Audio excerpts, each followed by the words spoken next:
Hello students, welcome to interconnecting physics.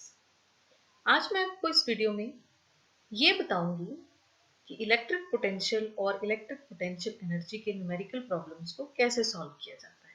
तो without wasting time आइए शुरू करते हैं। आप मुझे रेगुलर अपडेट्स के लिए नीचे दिए गए लिंक्स पे भी फॉलो कर सकते हैं।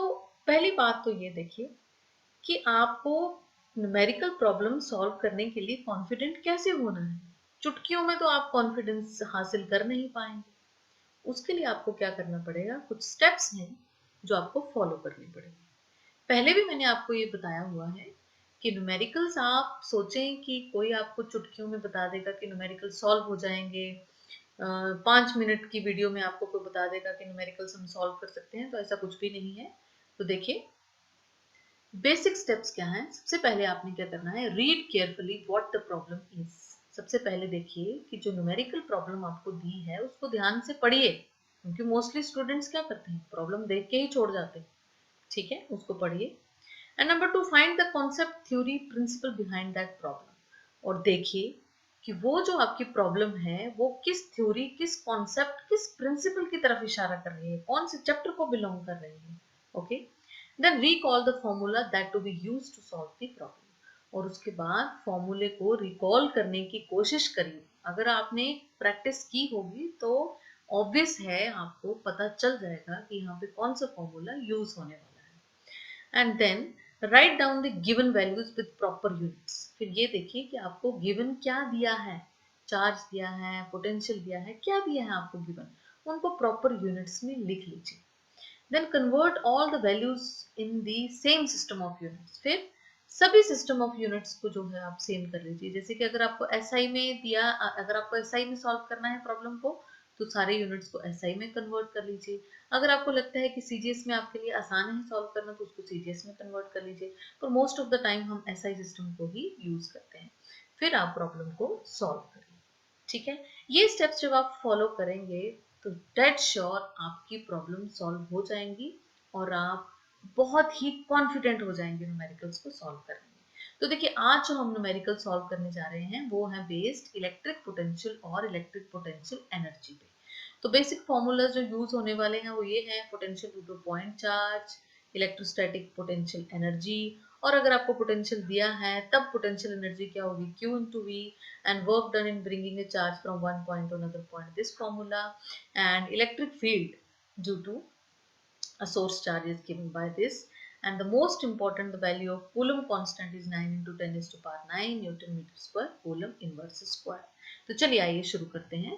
देखिए न्यूमेरिकल नंबर 1 है, we have two charges 5 into 10 is to power minus 8 Coulomb and minus 3 into 10 is to power minus 8 Coulomb, जो कि कितने डिस्टेंस पे हैं, 16 सेंटीमीटर पे। Okay, so at what points on the line joining the two charges the electric potential is zero. तो कहता है कि ये जो दो हमारे पास चार्जेस हैं, जब हम दोनों की लाइंस को ज्वाइन करेंगे, सपोज कर लीजिए कि हमारे पास एक चार्ज हमने पॉइंट ओ पे ले लिया, दूसरा ए पे, तो कौन सा इन दोनों लाइन, ये जो लाइन हमने बनाई है, इस लाइन पे कौन सा ऐसा पॉइंट होगा जहां पे इलेक्ट्रिक पोटेंशियल जीरो होगा।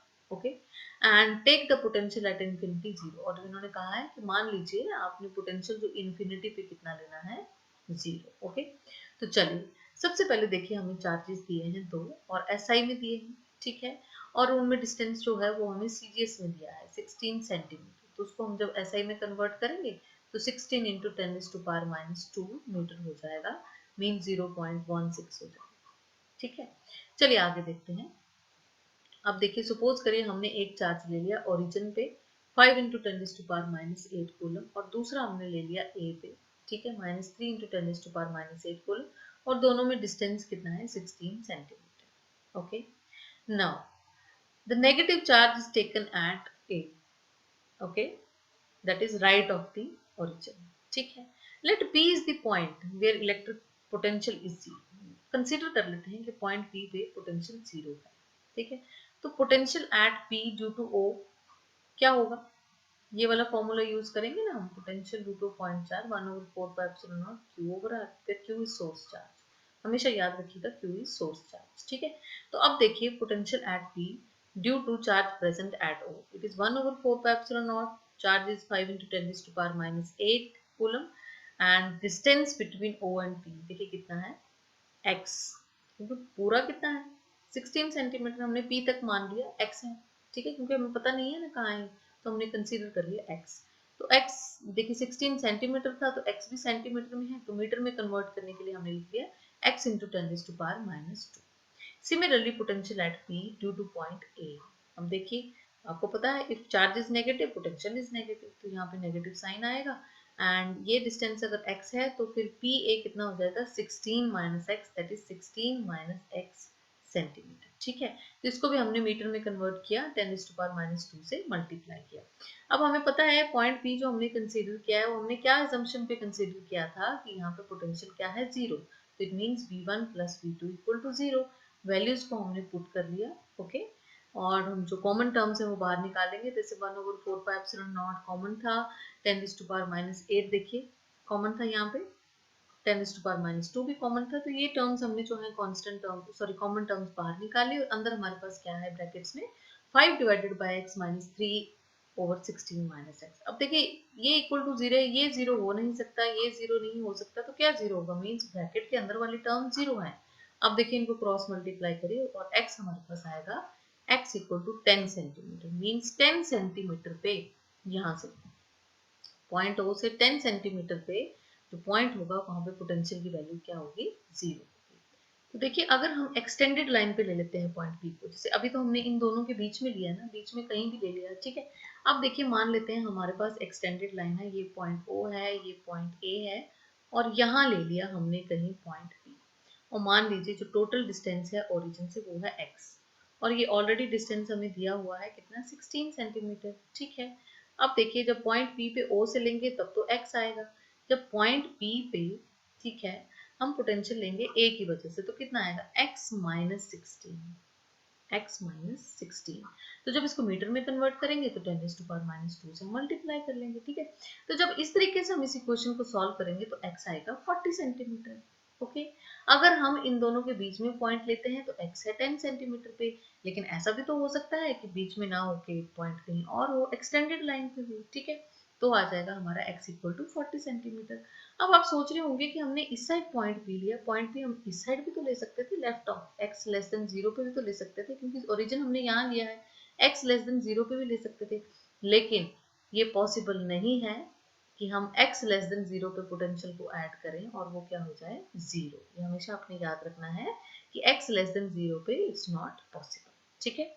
चलिए आगे देखिए, नंबर 2 है रेक्टेंगुलर हेक्सागन। हेक्सागन समझते हैं ना आप, ऐसी डायग्राम जिसकी कितनी हो हमारे पास, क्लोज डायग्राम जिसकी हमारे पास कितनी भुजाएं हो 1 2 3 4 5 6, जिसकी हमारे पास 6 आर्म्स हो 1 2 3 4 5 6 हेक्सागन, और साइड कितना 10 सेंटीमीटर, ठीक है 10 centimetre, and has a charge of 5 microcoulomb at each of its vertices, means A, point B, point C, सब पे चार्ज कितना प्रेजेंट है 5 microcoulomb.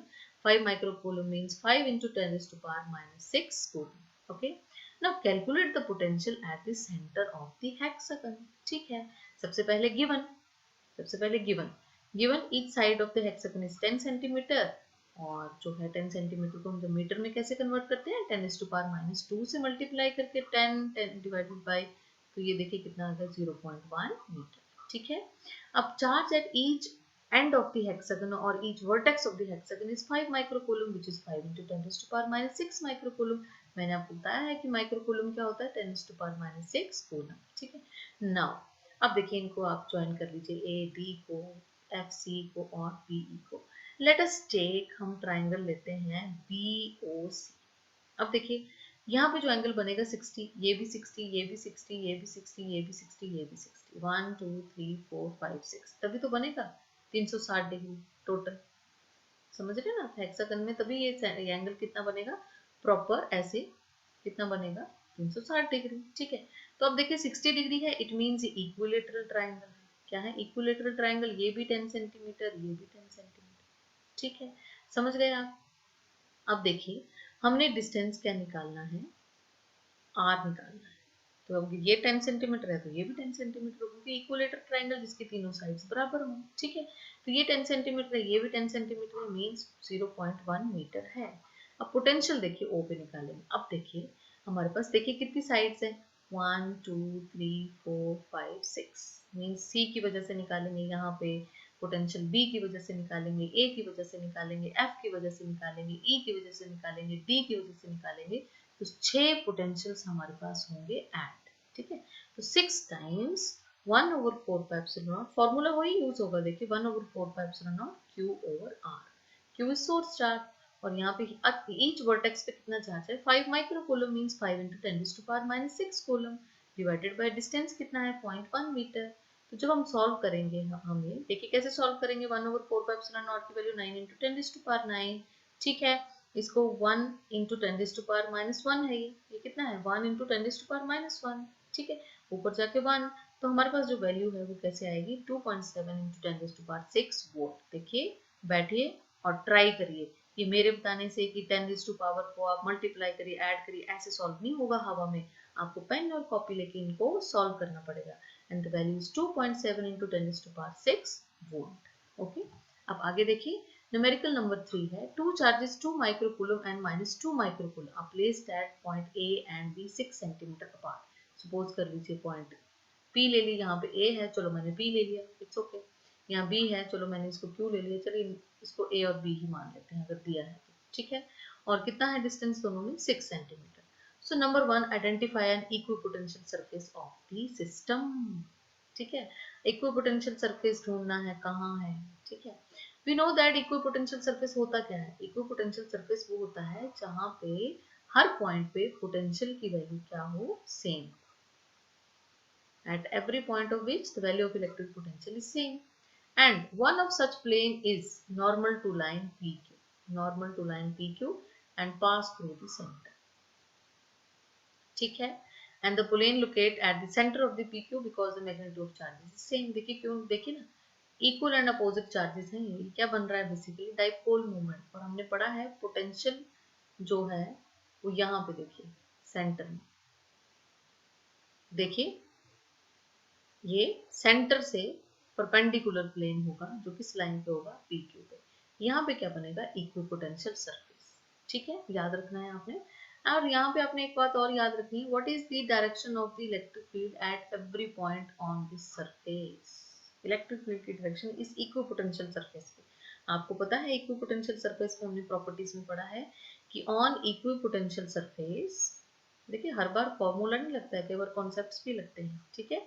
On equipotential surface, electric field is always perpendicular to the equipotential surface. It means कैसी होगी direction, electric field कैसी होगी, always normal to the surface, ठीक है।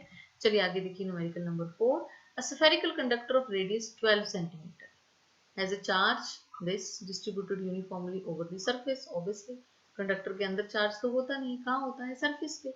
what is the electric field inside the sphere? अब ये तो answer आपको पता ही है भैया कि अंदर चार्ज 0 है। जब गॉस थ्योरम लगाएंगे आप E dot D S equal to Q over epsilon naught, तो चार्ज सरफेस पे है, अंदर चार्ज 0 है, Q inside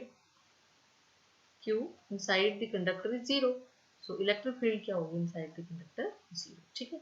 just outside the conductor, just outside means surface, radius कितना है 12 सेंटीमीटर, तो निकाल लेते हैं। देखिए electric field 1/4 pi epsilon naught क्या होती है 1/4 pi epsilon not source charge divided by R square, ठीक है।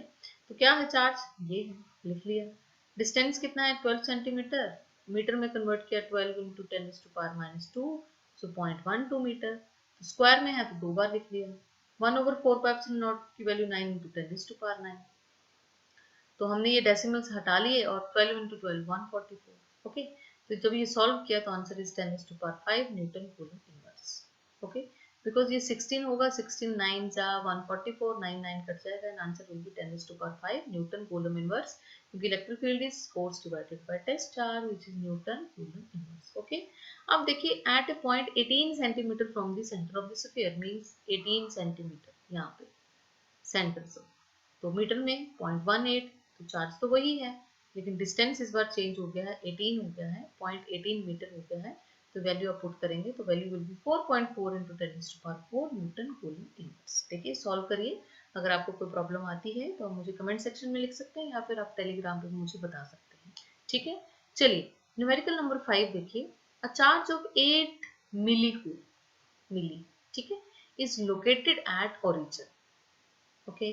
Calculate the work done in taking small charge this from point P। Point P कितना है 003 सेंटीमीटर, मीन z एक्सिस पे आ रहा है, x 0 है y 0 है, ठीक है, और z पे कितना है 3 सेंटीमीटर। पॉइंट P से हमने इस चार्ज को कहाँ लेके जाना है Q पे, जो कि कहाँ है y एक्सिस पे। देखिए x 0 है, z 0 है, y एक्सिस वाया पॉइंट, किस रास्ते से, है ना, पाथ भी दिया है देखिए हमें 069। ओके, चलिए कोऑर्डिनेट सिस्टम ले लेते हैं। ओरिजिन पे चार्ज है 8 मिली कूलम, मीन्स 8 इंटू 10⁻³ ठीक है कूलम। अब पॉइंट P Z पे है, तो मान लीजिए x y z, तो z ये हो गया 003 सेंटीमीटर, ठीक है ना, समझ आ रहा है आपको। y देखिए 04 सेंटीमीटर 0, r ले लेते हैं, y दिया है इसका, z कंपोनेंट दिया है, x 0 दिया है, ठीक है। अब देखिए हमने जो गिवन है वो लिख लेते हैं कि चार्ज ओरिजिन पे है, that is this test charge हमें दिया है, जो हमें मूव करवाना है वो ये है माइनस, ठीक है, 2 इंटू 10⁻⁹ कूलम। अब देखिए हमें एक बात पता है ना कि work done in moving a charge Q not from point P to Q only depend upon initial and final point. It does not depend upon the path followed. तो जो पाथ पे डिपेंड ही नहीं करता तो हम इस पॉइंट को क्या कर देंगे, इग्नोर कर देंगे। आप देखिए यहाँ से लेके आओ, यहाँ से लेके आओ चार्ज को, यहाँ से लेके आओ, ऐसे लेके आओ, ऐसे लेके आओ, कान पकड़ के लेके आओ, ना पकड़ के लेके आओ, जैसे मर्जी लेके आओ, ये इनिशियल पॉइंट P और फाइनल पॉइंट Q पे ही डिपेंड करेगा, इसका रास्ते से कोई लेना देना नहीं होगा, ठीक है। तो देखिए डिस्टेंस क्या है, पहला R1 3 इंटू 10⁻⁻² मीटर, दूसरा कितना है 4 इंटू 10⁻⁻² मीटर, ठीक है। तो वर्क डन देखिए कितना होगा, फॉर्मूला क्या है वर्क डन का, WAB equal to Q naught 4πε0 1/RB minus 1/RA, ठीक है। फर्स्ट पेज पे मैंने बताया आपको ये फॉर्मूला यूज होता है। तो देखिए Q क्या है 8 milli coulomb, that is 8 into 10⁻³ coulomb. Q naught test charge कितना है, ये दिया है -2 इंटू 10⁻⁹ कूलम, ठीक है। R2 हमने बता दिया, R1 3 into 10⁻⁻² metre, R2 4 into 10⁻⁻² metre. तो वैल्यू देखिए सारी पुट कर लेंगे, ठीक है। तो हमारे पास जो वर्क डन की वैल्यू आएगी दैट विल बी 1.2 जॉल, क्योंकि सारे यूनिट्स SI में है, मीटर है, डिस्टेंस चार्ज कूलम में है, ठीक है। 1/4πε0 की वैल्यू जो है वो भी SI में है, तो वर्क डन के क्या यूनिट्स होंगे, जूल, ठीक है। तो 1.2 जूल जो होगा इसका आंसर होगा, ठीक है। समझ गए ना कि हम पॉइंट R को कंसीडर नहीं करेंगे, क्यों, क्योंकि वर्क डन between क्योंकि work done in moving a charge from one point to another point only depends upon initial and final point of the charge, बल्कि इस पर डिपेंड नहीं करता कि आप किस रास्ते से लेके आए हैं, इसलिए हम पॉइंट R को इग्नोर कर देंगे, ठीक है।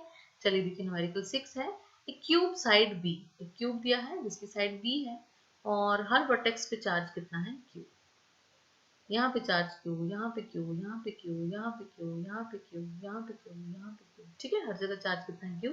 Determine the potential and electric field due to this charge at the centre of the cube, यहाँ पे सेंटर में। चलिए ठीक है, सबसे पहले देखिए गिवन क्या है, side of the cube B। अब देखिए सेंटर पे निकालना है ना, सपोज करिए O पे, तो O पे निकालना है, तो हमें ये नहीं पता कि डिस्टेंस कितना है EO और BO या फिर AO और DO, मीन्स चार्ज तो यहाँ प्रेजेंट है ना, यहाँ कितना चार्ज प्रेजेंट है, Q charge, Q charge, Q charge, Q charge, समझ गए आप। तो Q चार्ज से डिस्टेंस भी तो पता होना चाहिए ना, क्योंकि पोटेंशियल निकालेंगे source charge divided by 4πε0 R, तो R का पता भी तो होना चाहिए। चलिए R कैलकुलेट करेंगे। तो सबसे पहले हम ये लेते हैं, देखिए ये जो है ना, ये बॉटम फेस, यहाँ पे देखिए ये डायगोनल लिया हमने, ये ध्यान से देखिए DB, तो B, this side is B, this side is also B, तो ऑटोमेटिकली ये एक राइट एंगल ट्राइंगल बना। तो ये वाली वैल्यू क्या आएगी, DB base square plus perpendicular square under root, ठीक है, समझ गए आप। तो कितना आएगा 2B², B² का under root B under root 2, ठीक है। अभी ये वैल्यू आई हमारे पास B अंडर रूट 2, ठीक है। तो अब देखिए AD क्या आएगा, देखिए ध्यान से AD this side square plus this side square under root, ये साइड हमने निकाली B अंडर रूट 2, तो B अंडर रूट 2 का स्क्वायर देखिए B² under root 2 into under root 2 2, तो 2B² plus this side B square, तो 3b², बी स्क्वायर का √b√3। तो देखिए ये पूरा r निकल गया, लेकिन हमें तो सेंटर चाहिए ना, तो कितना होगा AD divided by 2, that is b√3/2। देखिए बच्चे ये एक कॉन्सेप्ट है, आपको एग्जाम में जरूरी नहीं है कि बी साइड दी हो, आपको दिया जा सकता है 10 सेंटीमीटर। तो आपने क्या करना है, बी में यही फॉर्मूला होगा, आर कितना होगा, ओ का डिस्टेंस कितना होगा, आर विच इज b√3/2। आपने क्या करना है, ये याद रखना है और बी की जगह 10 सेंटीमीटर पुट कर देना। आपको ये पूरा कैलकुलेट करने की जरूरत नहीं है। हाँ, अगर आपको डाउट है या आपने प्रैक्टिस नहीं किया है then you have to calculate. पर हमेशा याद रखिए कि अगर क्यूब दिया है तो क्यूब का जो सेंटर पॉइंट ओ है उसका हर वर्टेक्स के डिस्टेंस कितना होगा, b√3/2।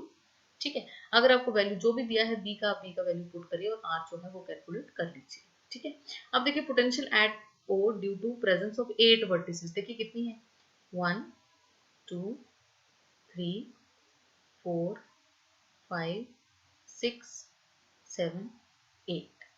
तो 8 टाइम्स, क्योंकि हर पॉइंट की वजह से ओ पे निकलेगा पोटेंशियल, तो कितना हो जाएगा 8 टाइम्स, क्योंकि आर की वैल्यू तो सेम है हर जगह। ठीक है, तो 8 इंटू 1/4πε0, वही फॉर्मूला लगेगा b equal to 1/4πε0 test charge divided by distance. ठीक है, तो इस टाइम 8 टाइम्स हो जाएगा, 8 टाइम्स 1/4πε0 क्यूब, आर कितना आ गया b√3/2।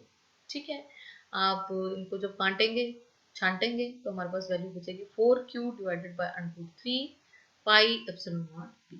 तो ये पोटेंशियल निकलेगा O पे। ठीक है, अब the electric field at the centre of the cube is 0 due to 8 charges.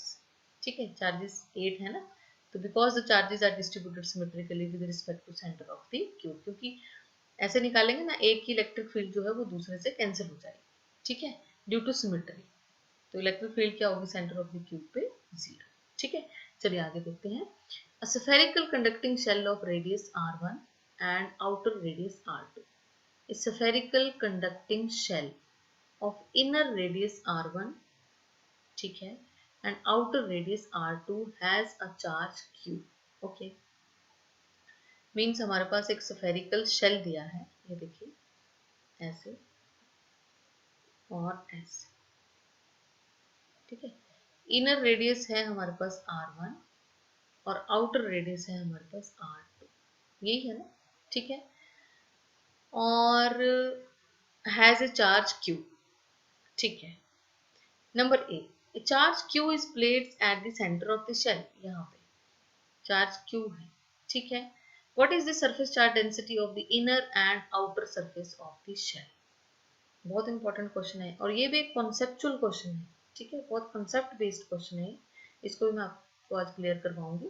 And number 2, is the electric field inside the cavity zero even if the shell is not spherical but has an irregular shape. चलिए ये तो बात की बात है, पहले ये देखते हैं। देखिए हमारे पास ये सिमेट्री है और कौन सा चार्ज है क्यू, ये अंदर। ठीक है, और हमें पता है कि चार्ज अंदर कितना होता है, 0। स्फेरिकल कंडक्टिंग शेल, देखिए कंडक्टिंग शेल है, कंडक्टिंग शेल में चार्ज कहाँ जाता है, सरफेस पे, हमने पढ़ा हुआ है। ठीक है, पढ़ा था ना हमने कि हॉलो कंडक्टिंग हो, सॉलिड कंडक्टिंग हो या हॉलो नॉन कंडक्टिंग हो, पढ़ा था ना। तीनों केसेस में जो चार्ज है वो कहाँ होता है, सरफेस पे, अंदर तो होता नहीं है। ठीक है, अब देखिए यहाँ अगर चार्ज क्यू है तो आपको पता है अगर चार्ज अंदर 0 होता है तो इसको 0 करने के लिए ये जो इनर सरफेस है, ये इनर, यहाँ चार्ज कितना डेवलप होगा, -q। कितना डेवलप होगा, -q। ठीक है, चलिए समझते हैं इसको दोबारा। हमारे पास क्या सिमेट्री दी है, देखिए ये दी है, शेल दिया है ऐसे। ठीक है, और इसका रेडियस है r1 और इसका रेडियस है r2, और चार्ज इन्होंने बोला है कि q है अंदर, और हमें पता है कि चार्ज कितना होता है हॉलो कंडक्टिंग शेल में, 0। तो इसको 0 करने के लिए, ठीक है, इसको 0 करने के लिए यहाँ चार्ज कितना डेवलप होगा, यहाँ -q अंदर, मान लीजिए सरफेस 1 है। ठीक है, और ये सरफेस 2, आउटर सरफेस होगा ना, शेल समझिए ना ध्यान से, शेल है, ठीक है, अंदर से खाली है। एक उसका अंदर का रेडियस, ऑब्वियसली थोड़ी मोटाई होगी शेल की, तो एक बाहर का रेडियस, ठीक है। तो यहाँ पे कितना डेवलप होगा, माइनस क्यू, ठीक है। तो माइनस और प्लस क्यू कितना हो जाएगा, 0। और चार्ज भी आपको पता चार्ज होता कहाँ है, सरफेस, सरफेस पे होता है, ठीक है। तो it means inner inner inner side पे कितना चार्ज डेवलप होगा इस प्लस क्यू की वजह से, माइनस क्यू, सो दैट कि प्लस और माइनस कितना हो जाए, 0, और चार्ज सारा का सारा कहाँ चला जाए, सरफेस पे। चलिए सरफेस को हम बाद में देखेंगे, पहले हम ये जो है ये प्रॉब्लम सुलझा लेते हैं। तो कितना चार्ज डेवलप होगा, माइनस क्यू, इंड्यूस होगा, इसको बोलते हैं इंड्यूस चार्ज, ठीक है। तो कहाँ थे हम, हाँ ये थे, ठीक है। तो देखिए, given charge q is placed at the center of the shell, hence a charge minus q will be developed on the inner surface of the shell, ये inner अंदर की साइड, ठीक है। तो सरफेस चार्ज डेंसिटी देखिए क्या होती है, charge divided by area. Area कौन सा होगा, इनर सरफेस, जिसका रेडियस है r1। तो कितना चार्ज डेवलप हुआ, minus q divided by inner surface पूछा है ना, देखिए इनर, तो सरफेस एरिया कितना होगा इनर का, 4πr1²। आई होप आपको क्लियर है, ठीक है। अब देखिए, अब पूछता है what is the surface charge density, inner हो गया, अब आउटर पे पूछता है, आउटर, ठीक है। अब आउटर पे चार्ज कितना है, ऑलरेडी क्यू, कहता है कि आउटर पे चार्ज कितना है, क्यू। अब देखिए, ये जो अंदर चार्ज क्यू बैठा हुआ था, जो दिया है इन्होंने, ये बेसिकली चार्ज जाना कहाँ है, सरफेस पे, क्योंकि हमें पता है कोई भी हमारे पास कंडक्टिंग स्फीयर हो, चार्ज कहाँ जाता है, सरफेस पे। अगर इसको चार्ज क्यू दिया था अंदर, तो ये बेसिकली चार्ज कहाँ जाएगा, क्योंकि यहाँ पे देखिए माइनस डेवलप हुआ ना, माइनस इंड्यूस हुआ ना, तो इस माइनस को ओवर करने के लिए यहाँ पे चार्ज कितना डेवलप होगा, प्लस क्यू। ये जो सेकंड सरफेस है, ठीक है, इस पे चार्ज कितना डेवलप होगा, प्लस क्यू। और इस पे ऑलरेडी हमें चार्ज दिया है क्यू, तो मतलब टोटल चार्ज आउटर सरफेस पे कितना होगा, क्यू प्लस क्यू। आप समझे है ना बात को, कि जब भी हम कोई चार्ज देते हैं किसी कंडक्टिंग स्फीयर को, तो वो चार्ज कहाँ जाता है, सरफेस, सेम चार्ज कहाँ जाता है, सरफेस पे। लेकिन हम इस कॉन्सेप्ट को समझ रहे हैं कि अगर ये सरफेस पे जाता है, तो इट मीन्स इनर साइड पे इसको न्यूट्रलाइज करने के लिए कितना चार्ज डेवलप हुआ, अगर ये प्लस है तो सेम माइनस क्यू, ठीक है। अब माइनस क्यू यहाँ डेवलप हुआ, तो ऑटोमेटिकली यहाँ कितना डेवलप हुआ, इसको बैलेंस करने के लिए प्लस क्यू। लेकिन यहाँ ऑलरेडी चार्ज दिया है कैपिटल क्यू, तो टोटल चार्ज आउटर सरफेस पे इस पर कितना हो गया, क्यू प्लस क्यू, ठीक है। कितना हो गया, देखिए ना, charge Q is induced on the outer surface of the shell, क्योंकि यहाँ पे माइनस इंड्यूस हुआ था। अब माइनस को न्यूट्रलाइज करने के लिए प्लस भी होगा, और वो कहाँ होगा, सरफेस पे, ठीक है। तो charge Q is already placed on this outer surface, charge Q हमें ऑलरेडी दिया हुआ है, तो टोटल चार्ज इस बार कितना होगा आउटर सरफेस पे, Q plus capital Q. Net surface charge density on the outer surface is, total charge कितना, क्यू प्लस क्यू, और आउटर सरफेस का रेडियस है r2, तो सरफेस एरिया कितना होगा, 4π2r2², ठीक है। अब देखिए second question, is the electric field inside the cavity zero. अगर सपोज करिए यहाँ पे हमारे पास कोई कंडक्टर है, और यहाँ से हमने एक कैविटी बना दी, मतलब कोई मटेरियल खींच लिया है, तोड़ दिया, थोड़ा सा मटेरियल निकाल लिया, थोड़ा सा मटेरियल, कैविटी बन गई, ठीक है। तो ये मान लीजिए यहाँ पे कैविटी, इसको मान लेते हैं। Even if the shell is not spherical, मान लीजिए शेल की कोई और शेप है, वो ऐसा है, जैसा भी हो सकता है, और अंदर एक कैविटी है, ठीक है। But has any irregular shape, किसी भी शेप का हो सकता है, एक्सप्लेन। पहले पूछता है काइनेट सॉरी इलेक्ट्रिक फील्ड अंदर जीरो है, बिल्कुल है। Electric field inside the cavity is zero even if shell is not spherical but has any irregular shape. Take a closed loop with such that, suppose करिए हमने closed loop ले लिया ऐसे, जिसका कुछ पार्ट जो है वो कहाँ है, कैविटी के अंदर, और कुछ पार्ट जो है वो कंडक्टर के अंदर है, ठीक है। अब हमें पता है net work done by electrostatic field in charge over closed loop is zero, हमने पढ़ा था ना ये प्रॉपर्टीज में, जब हमने इक्विपोटेंशियल सरफेस किया था, कि work done by electrostatic field over closed loop is zero. तो हमने क्लोज्ड लूप ले लिया, तो सपोज करिए हम चार्ज को यहाँ से यहाँ लेके जा रहे हैं, तो work done over closed loop is zero. तो वर्क डन अगर क्लोज्ड लूप पे जीरो है, तो electric field inside the conductor क्या हो जाएगी, zero, hence electric field will be zero, ठीक है। चलिए आगे देखते हैं। Two tiny spheres carrying charges 1.5 microcoulomb and 2.5 microcoulomb are located at 30 centimeter apart. Suppose कर लीजिए एक चार्ज ये है और एक चार्ज ये है, और दोनों में डिस्टेंस कितना है, 30 centimetre. Find the potential and the electric field, number 1 at the midpoint of the line joining. Suppose कर लीजिए O is the midpoint, तो ये 15 सेंटीमीटर हो गया और ये भी 15 सेंटीमीटर हो गया, ठीक है। And at a point 10 centimetre from this mid point in a plane normal to the line, मतलब एक हमने यहाँ फाइंड करना है ओ पे और एक बिल्कुल ऐसे नॉर्मल। ठीक है, चलिए पहले तो ओ पे कर लेते हैं। अब देखिए ओ पे पोटेंशियल क्या होगा, potential at O due to point P, potential at O due to point Q. ठीक है, चलिए वही फॉर्मूला लगेगा v equal to Q over 4πε0r। ठीक है, तो Q1 ये रहा 4πε0, अगर टोटल डिस्टेंस हमारे पास d है तो हाफ कितना हो गया d/2 दैट इज 15। ठीक है, 15 सेंटीमीटर। ओके, तो ये हमने जनरल एक फॉर्मूला लिखा है कि अगर जनरल आपको पूछा हो तो ये फॉर्मूला है। हमने कॉमन टर्म्स को बाहर निकाले और अंदर आता Q1 प्लस Q2, तो Q1 ओवर 4πε0 की वैल्यू 9 × 10⁹ ओके। और ये देखिए ये 30 था ना, तो 30 को जब हम मीटर में कन्वर्ट करेंगे तो कितना आएगा 0.3 डिवाइडेड बाई 2, क्योंकि हमने हाफ लेना है, 0.3 डिवाइडेड बाई 2। ठीक है, पहले चार्ज की वैल्यू दूसरे चार्ज की वैल्यू। ओके, अब 10⁻⁻6 को आप कॉमन निकाल लीजिए और ये जो वैल्यू आई है ये काट के आई है 0.15। तो ये अब जब हम सॉल्व करेंगे तो हमारे पास पोटेंशियल की वैल्यू आएगी 2.4 × 10⁵ वोल्ट। अब देखिए जो हमें ये पॉइंट दिया था एट 10 सेंटीमीटर मिड पॉइंट नॉर्मल। ठीक है, चलिए यहाँ देख लेते हैं। सपोज करिए एम एक पॉइंट है जो कि 10 सेंटीमीटर है from the centre of the this line joining the two charge particles. ठीक है, क्या निकालना है वहां पे, हमने पोटेंशियल निकालना है। ठीक है, अभी हम इलेक्ट्रिक फील्ड निकाल रहे हैं। देखिए ना, हमें दो चीजें बोली हैं, calculate the potential and electric field. अभी हमने यहाँ इलेक्ट्रिक फील्ड निकाला है, सॉरी पोटेंशियल निकालना है। अब यहाँ पे पोटेंशियल निकाल लेते हैं, फिर इलेक्ट्रिक फील्ड पे आएंगे। तो चलिए ये देखिए यहाँ पोटेंशियल देखिए, देखिए पोटेंशियल एट एम। पहले तो हमें ये वैल्यू पता होनी चाहिए, ये एक राइट एंगल ट्राइंगल है। ठीक है, तो ये square plus this square under root हमारे पास ये वैल्यू आ जाएगी। तो अगर हम एसआई में लिखें 0.15 मीटर हो जाएगा और इसको एसआई में लिखें तो 0.1 मीटर हो जाएगा। तो इन दोनों को स्क्वायर अंडर रूट करके हमारे पास ये जो वैल्यू है दैट इज 0.18 मीटर। ठीक है ना, अब पोटेंशियल एट एम देखिए, potential at M due to point P, potential at M due to point Q, that is Q1 over 4πε0 Pm and Q2 over 4πε0 Qm।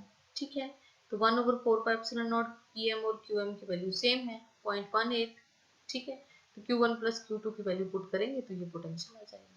अब इलेक्ट्रिक फील्ड देखते हैं। देखिए electric field at this point mid point क्या होगा, electric field at point O due to point P due to charge present at point P।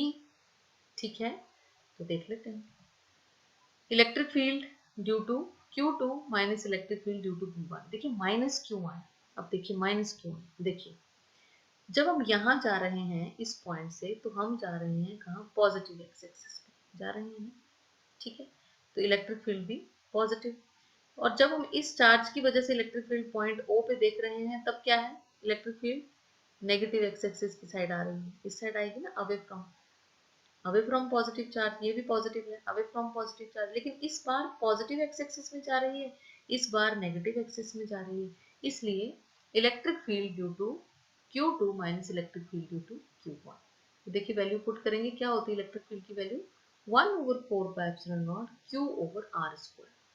ठीक है, तो Q2 की value divided by r square d/2, तो कॉमन निकालिए Q2 minus Q1 और ये वैल्यू जो पुट करेंगे तो हमारे पास आएगा 4 × 10⁵ न्यूटन कूलम इनवर्स।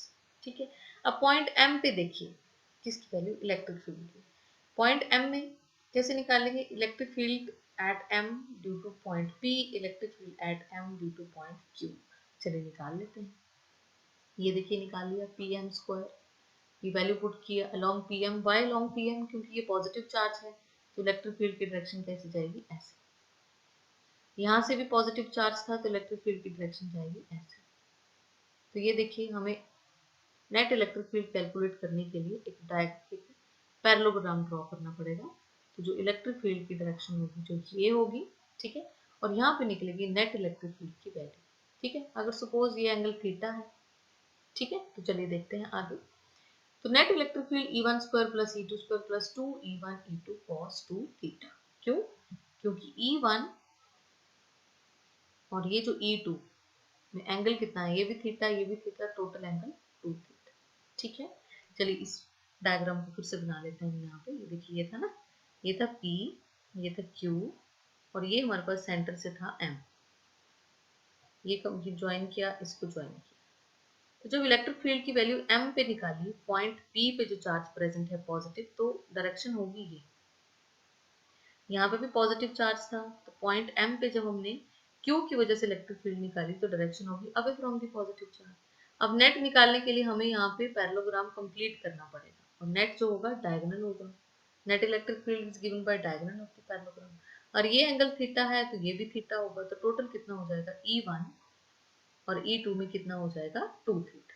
ठीक है, ऐसे निकालेंगे रिजल्टेंट वैल्यू। ठीक है, अब cos थीटा, अब देखिए cos थीटा की वैल्यू जो है हमें पता नहीं है, हमें निकालनी है। तो देखिए cos थीटा कैसे निकाले, cos थीटा क्या होता है, ये है ना 0.10 और ये था 0.18। ठीक है, तो अगर ये थीटा है तो ये भी थीटा है। ठीक है, तो cos theta is base, theta के सामने perpendicular, cos theta base over hypotenuse, तो बेस इज 0.10, हाइपोटेन्यूज इज 0.18। ठीक है ना, तो ये वैल्यू पुट करेंगे तो ये आएगी। फिर theta equal to cos inverse of this value, inverse निकालेंगे तो 56.25। देखिए आपको डरने की जरूरत नहीं है, टेबल दे दी जाते हैं जिसमें हम थीटा की वैल्यू निकाल सकते हैं। ठीक है, 2 थीटा, अब हमें कितना चाहिए 2 थीटा, तो 2 से मल्टीप्लाई करेंगे इसको तो आएगा 112.5 डिग्री। तो cos थीटा, cos 2 थीटा, इसकी वैल्यू जो होगी वो होगी -0.38।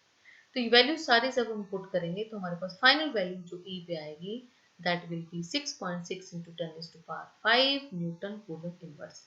और देखिए ऐसे होगी वैल्यू अलोंग, अगर ये हमने O लिया था तो अलोंग O S। ठीक है, चलिए आगे देखते हैं। Numerical 9, calculate the potential at P due to charge 4 × 10⁻⁷ coulomb located 9 centimetre away. Potential at P, तो क्या होता है potential 1/4πε0 source charge divided by distance. Source charge दिया है 4 × 10⁻⁷, डिस्टेंस दिया है 9 सेंटीमीटर, जब हम इसको कन्वर्ट करेंगे मीटर में 0.09 मीटर होगा यहाँ मीटर। ठीक है, तो देखिए वैल्यू जब हम निकालेंगे तो कितनी आएगी 4 × 10⁴ वोल्ट। ठीक है, इसको कैलकुलेट कर लीजिएगा, बहुत इजी है ये 909 से कट जाएगा, 4 तो ऐसा आ जाएगा। ठीक है, 9 से 7 माइनस हो गया यहाँ से 10⁻², और नीचे से भी आएगी 10⁻², तो 2 हो जाएगा 4। अब देखिए वर्क डन, नेक्स्ट क्या पूछा है, work done in bringing a charge 2 × 10⁻⁹ coulomb from infinity to point P, from infinity. ठीक है, तो वर्क डन देखिए क्या होता है Q × V, V हमारे पास है, Q हमारे पास कितना है 2 × 10⁻⁹, ये वैल्यू पुट कर दिया, और वैल्यू विल बी 8 × 10⁻⁵ जूल। ठीक है, does the answer depend upon the path, no. आपको पता है वर्क डन पाथ पे डिपेंड नहीं करता है, वो सिर्फ किस पे डिपेंड करता है, इनिशियल और फाइनल पॉइंट पे। So work done will not depend upon the path along which the charge is brought. ठीक है, अब देखिए numerical next, the four charges are arranged at the corners of the square A, B, C, D। ठीक है, 4 charges present हैं, ये भी एक कॉन्सेप्टुअल क्वेश्चन है। अब देखिएगा नंबर 1, साइड कितना दिया है आपको स्क्वायर का D, D, D, D। ठीक है, find the work required to put together this arrangement, means कि ये जो चार्जेस है ना 4, ये पहले कहाँ थे इन्फिनिटी पे, आपको कहाँ लेके आने, देखिए ना टू दिस अरेंजमेंट, मतलब हमें अरेंजमेंट बनानी, हमें कॉन्फ़िगरेशन बनानी, मतलब पहले ये जो चार्जेस थे ये कहाँ थे इन्फिनिटी पे, हमने एक एक करके इन चार्जेस को कैसे लेके आना है, ए पे, फिर बी पे, फिर सी पे, फिर डी। जैसे प्लस क्यू चार्ज को ए पे लेके आएंगे, माइनस क्यू को बी पे लेके आएंगे, प्लस क्यू को फिर से सी पे लेके आएंगे, और माइनस क्यू को फिर से डी पे लेके आएंगे। और हमें पता है कि वर्क डन जो है वो इनिशियल और फाइनल पॉइंट पे डिपेंड करता है। ठीक है, वो इस पे डिपेंड नहीं करता है कि हम किस रास्ते से आए हैं और हमें कैसी कॉन्फ़िगरेशन बनानी है।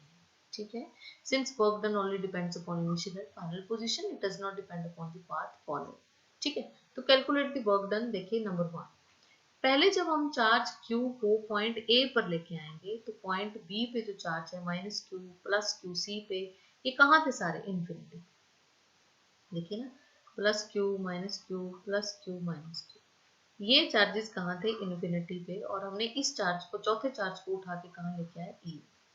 तो टोटल वर्क डन कितना होगा 0। मैंने आपको बताया है पहले भी वीडियो में कि टोटल वर्क डन जब कोई भी चार्जेस वहां पे प्रेजेंट ना हो तो टोटल वर्क डन इन्फिनिटी से लाने के लिए एक पॉइंट पे कितना हो जाता है 0, क्योंकि यहाँ पे कोई पोटेंशियल ही नहीं है। W कितना होता है Q इंटू V। चार्ज तो आप उठा रहे हैं पर पोटेंशियल तो यहाँ है नहीं, क्योंकि चार्जेस बाकी सारे कहाँ हैं, इन्फिनिटी पे। अब नंबर 2, अब हम चार्ज माइनस Q को लेके आ रहे हैं B पे, लेकिन ऑलरेडी चार्ज Q भी A पे प्रेजेंट है। इट मीन्स पॉइंट B पे जो माइनस Q चार्ज है वो किसकी फील्ड में आ रहा है, प्लस Q चार्ज की फील्ड में, प्लस Q के पोटेंशियल में आ रहा है। तो वर्क डन देखिए कितना होगा, माइनस Q, इस चार्ज को लेके आ रहे हैं किसकी फील्ड में, किसकी फील्ड में, जो चार्ज प्रेजेंट है A पे, ठीक है। तो माइनस Q इंटू 1/4πε0 Q, दोनों में डिस्टेंस कितना है D, तो Q into Q minus Q²/4πε0 D। अब देखिए दोनों चार्जेस को यहाँ रहने दीजिए, और ये जो C पे प्लस Q चार्ज है, सपोज करिए हम C पे कौन सा चार्ज लेके आ रहे हैं, प्लस Q, किसकी फील्ड में आ रहा है, माइनस Q की फील्ड में, प्लस Q की फील्ड में। तो क्या होगा देखिए, टोटल चार्ज C पे plus Q VA, potential of charge Q at point C plus Q potential of charge minus Q, ठीक है, इन दोनों के पोटेंशियल में आ रहा है, ठीक है। तो अब देखिए Q, ये चार्ज है ना Q, इसी को लेके आ रहे हैं VA 1/4πε0। A से देखिए C का कितना डिस्टेंस है, नहीं पता, तो देखिए राइट एंगल ट्राइंगल है ये, d² plus d² under root 2d², answer will be d under root 2, तो d under root 2, Q divided by d under root 2, plus B और C में कितना डिस्टेंस है D, लेकिन माइनस Q चार्ज है, तो पोटेंशियल क्या होगा, minus Q divided by 4πε0 into D, तो Q इंटू Q जो है स्क्वायर, तो Q² हमने बाहर निकाल लिया, 4πε0 जो कॉमन है, D भी कॉमन है, और अंदर रह गया 1/√2 माइनस 1। अब देखिए तीनों चार्जेस प्रेजेंट हैं A B C पे, हमने चौथा चार्ज लेके आना है minus Q at point D पे, इसकी फील्ड में, इसकी फील्ड में, इसकी फील्ड में। तो इन दोनों में डिस्टेंस D A से, इन दोनों में डिस्टेंस C D C से, और B और इसमें डिस्टेंस होगा अगेन D अंडर रूट 2। अब देखिए कैसा होगा, D पे जो चार्ज लाएंगे, क्या चार्ज है, minus Q, potential at charge, sorry potential of charge plus Q जो कि A पे प्रेजेंट है, पोटेंशियल ऑफ चार्ज जो B पे प्रेजेंट है, पोटेंशियल जो चार्ज C पे प्रेजेंट है, ठीक है। और कितना होगा देखिए 1/4πε0 Q डिवाइडेड बाई D होगा ये, और ये कितना होगा 1/4πε0, B पे कितना चार्ज है, माइनस Q ओवर D, ठीक है, इस बार डिस्टेंस है D अंडर रूट 2, और C पे कितना होगा प्लस Q ओवर 4πε0 D, ठीक है। तो हमने क्या किया, माइनस Q को कॉमन निकाल लिया यहाँ से, उसके बाद 1/4πε0 D भी कॉमन है, ये भी निकाल लिया, तो answer will B 1 + 1 2 and minus 1/√2। अब टोटल वर्क डन देखिए, ऐड कर लीजिए, पहले के लिए वर्क डन 0 था, ये ऐड हो जाएगा, ये ऐड हो जाएगा, और ये भी ऐड हो जाएगा, तो टोटल ऐड होके हमारे पास जो वर्क डन आएगा माइनस Q²/4πε0 D 4 माइनस √2। देखिए ध्यान दीजिए, यहाँ पे हमने इस अरेंजमेंट को बनाना है तो चार्जेस एक एक करके लेके आने हैं, पहले Q लेके आए थे, कोई भी चार्ज प्रेजेंट नहीं था, इसलिए वर्क डन क्या हो गया 0, क्योंकि यहाँ पे पोटेंशियल 0 था, किसी का भी पोटेंशियल नहीं था। जब B लेके आए हैं तो चार्ज ये प्रेजेंट था, जब C लेके आए हैं तो 2 चार्जेस प्रेजेंट थे, जब D पे चार्ज लेके आए हैं तीनों चार्जेस प्रेजेंट थे। अब नेक्स्ट क्वेश्चन देखिए, इस पे क्या है कि a charge Q0 is brought at center E of the square, the 4 charges being held fixed at its corners, means हमने Q0 चार्ज लेके आना है E पे, ये चार्जेस वहीं पे हैं, तो how much work is needed, okay। अब देखिए no work will be done to bring the charge to point E, यहाँ पे कोई भी जो है वर्क डन नहीं लगेगा, क्यों, because potential due to A and C is cancel, ये जो पोटेंशियल है ना, जब हम निकालेंगे A और C पे तो ये कैंसिल हो जाएंगे, जब B और D पे निकालेंगे तो ये कैंसिल हो जाएंगे, तो total work done due to this symmetry क्या होगा 0, ठीक है। चलिए नेक्स्ट देखिए, 11th है, 11th ही है ना, देखिए हाँ जी 11th है। Determine the electrostatic potential energy of the system consisting of two charges 7 microcoulomb minus 2 microcoulomb with no external field, हमें external field नहीं दी है, ठीक है। Placed at -9 centimetre and +9 centimetre, देखिए अगर ओरिजिन से -9 है और ओरिजिन से +9 है तो टोटल डिस्टेंस कितना होगा हमारे पास 18 सेंटीमीटर, ठीक है। एक चार्ज यहाँ पे प्रेजेंट है 7 माइक्रोकूलम, दूसरा -2 माइक्रोकूलम। तो क्या निकालना है आपको? Electrostatic potential energy which is 1/4 pi epsilon not Q1 Q2 over R। Q1 की वैल्यू है, Q2 की वैल्यू है, डिस्टेंस की वैल्यू है, वैल्यू आप कैलकुलेट कर लीजिए और किस में आएगी? जूल में। ठीक है, 18 सेंटीमीटर को मीटर में कन्वर्ट कर लीजिए, 0.18 हो जाएगा। अब देखिए how much work is done to separate these charges infinitely away from each other. Mean इन दोनों चार्जेस को हमने सेपरेट करना है कि मान लीजिए हम 7 माइक्रोकूलम को कहाँ ले जाते हैं? इन्फिनिटी। ठीक है, मान लेते हैं। तो इन्फिनिटी पे हम पोटेंशियल एनर्जी कितनी कंसीडर करते हैं? 0। एक चार्ज को इन्फिनिटी पे ले गए। ठीक है, तो कितना होगा? देखिए work done, change in potential energy U2 minus U1। अब U2 मीन जिस चार्ज को हम ले गए इन्फिनिटी पे, वहां पे पोटेंशियल एनर्जी हम मानते हैं 0। तो U1 कितना है हमारे पास? -0.7 जूल। तो कितना हो गया टोटल? 0.7 जूल। तो ये था इसका आंसर, क्योंकि हम इन्फिनिटी पे पोटेंशियल एनर्जी को क्या कंसीडर करते हैं? 0। ठीक है, तो बच्चे ये तरीका था न्यूमेरिकल सॉल्व करने का, जिसके लिए आपको क्या करना पड़ता है? Number 1 practice.